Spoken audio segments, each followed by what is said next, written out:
कुछ उलझ गए, कुछ सुलझ गए, कुछ खिल गए जैसे रंग बसंत में लम्हे,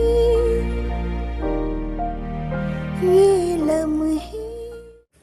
हेलो दोस्तों, मैं हूं आपकी अपनी ऋतु और आप देख रहे हैं लम्हे। जी हाँ दोस्तों, क्या बात है, इतना इंतजार। ओहो, थोड़ा सा लेट क्या हो गई, तो आपसे तो इंतजार नहीं किया जा रहा।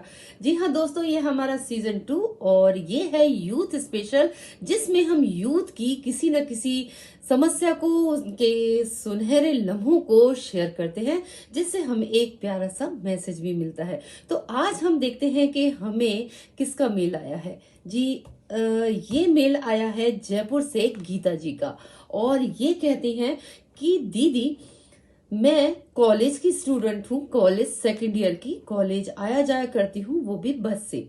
बट कई बार मुझे एक समस्या का सामना करना पड़ता था, मैं वही लम्हे आपके साथ शेयर कर रही हूँ। दीदी, मैं बस स्टैंड पर होती थी, पर मोस्टली देखा गया है या हम देखते हैं कि बस स्टैंड पे कुछ आवारा से लड़के, कुछ ग्रुप, और वो ऐसे होते हैं लड़के जो आपको कभी कभी छेड़ते हैं, कभी भद्दे कमेंट करते हैं, सिगरेट पी रहे होते हैं, आपके मुंह पर छोड़ रहे होते हैं, और कहीं ना कहीं उनकी नीयत खराब होती है। ऐसे ही कुछ दिन कुछ लड़कों का ग्रुप खड़ा होता था जब मैं कॉलेज जाने के लिए रेडी होती थी। जैसे ही मैं एक बार बस में चढ़ी, तो वो लड़कों का जो ग्रुप था, झुंड था, वो मेरे साथ आ गया, और उस दिन वो बस की भीड़ में मेरे साथ चिपक चिपक के बहुत ही मुझे अनईजी फील करा रहे थे। मैं उस दिन बहुत ही ज्यादा परेशान हो गई। जैसे ही मैं कॉलेज पहुंची, तो परेशान तो मैं थी ही, वहां पर मैंने अपनी एक फ्रेंड से बात की, इवन रोने भी लग गई थी। मेरी फ्रेंड का नाम है सविता, जिससे मैंने बात शेयर की और उसे ये सारा वाकया बताया।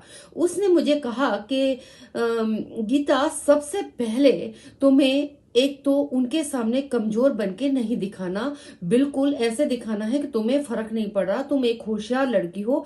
इसके अलावा उसने अपने पर्स से मुझे एक स्प्रे निकाल के दिया और उससे कहा कि तुम इसे हमेशा अपने पर्स में रखा करो, और जब भी इमरजेंसी आ जाए तो स्प्रे कर दो, पुलिस को कॉल कर दो। ये सारी बातें समझने के बाद जब मैं गई, तो मैंने देखा कि वो लड़के अभी तक मेरा वेट कर रहे थे, क्योंकि वो कॉलेज तक आ चुके थे। उसके बाद उन्होंने मेरा पूरा पीछा किया, मेरी गली तक भी पहुंच गए। लड़के कुछ तो दूर खड़े हो गए, बट उनमें से जो 2 लड़के थे, वो मेरे पीछे पीछे आने लग गए, मुझे छेड़ने लग गए, टच करने लग गए और गंदे और अश्लील कमेंट किए। उसके बाद जब मुझे लगा कि रियली अब इमरजेंसी का वक्त आ गया है, तो मैंने अपने पर्स से वो स्प्रे निकाला एकदम अचानक से और उनपे स्प्रे कर दिया। जैसे स्प्रे किया तो वो लड़के छटपटा रहे थे। मैंने इस दौरान फटाफट बहुत शोर करना स्टार्ट कर दिया, पुलिस को कॉल कर दिया। इतने में मेरे शोर से जो मेरे गली वाले लोग थे वो आ गए और उन्होंने उनको जैद धुनाधुन धुन दिया। ये देख के मुझे तो कलेजे में एक थोड़ी सी ठंड पड़ गई कि ऐसे लड़कों का ऐसा ही इलाज होना चाहिए। फिर क्या था, मैं दीदी आपसे ये लम्हे इसलिए शेयर कर रही हूं कि कहीं ना कहीं किसी और लड़की को अगर लाइफ में दिक्कत आ रही है, तो वो इन लम्हों से, इन प्रॉब्लम से बच सकती है। और देखा दोस्तों, कितनी होशियार हो गई हैं आजकल की लड़कियां, और यही ताकत और यही होशियारी की जरूरत है। अगर आपको कभी भी लगता है कि आप ऐसी इमरजेंसी में और इस दिक्कत में फंस गए हैं, तो आप अपने दिमाग की बत्ती को बुझाने की जगह अलर्ट करिए, कोई ना कोई ऐसा स्मार्ट स्टेप उठाइए कि वो लड़के भी घबरा जाएं। अत्याचार और गलत चीज होने से पहले ही उन्हें पहले स्टेप पे ही रोक देना चाहिए। आप कॉल करके ये शो करा सकते हैं कि आप पुलिस को कॉल कर रहे हैं, आप किसी अपने जानकार को कॉल कर रहे हैं, उस आपके जानकार को पता है कि आप कहाँ पर हैं। कभी भी ऐसी इमरजेंसी में फंसे तो आप पुलिस को कॉल कर सकते हैं, या आप इस तरीके के स्प्रे रख सकते हैं। तो जरूरत है हमें अलर्ट होने की, स्मार्ट बनने की। गलत लोगों से डरने की जरूरत नहीं है, क्योंकि ऑलरेडी बहुत डरपोक होते हैं। वो होशियार कब हो जाते हैं, स्ट्रॉन्ग कब हो जाते हैं, क्योंकि वो आपको देखते हैं कि आप कमजोर पड़ रहे हैं। तो सबसे पहला काम है कि आप कमजोर ना पड़े।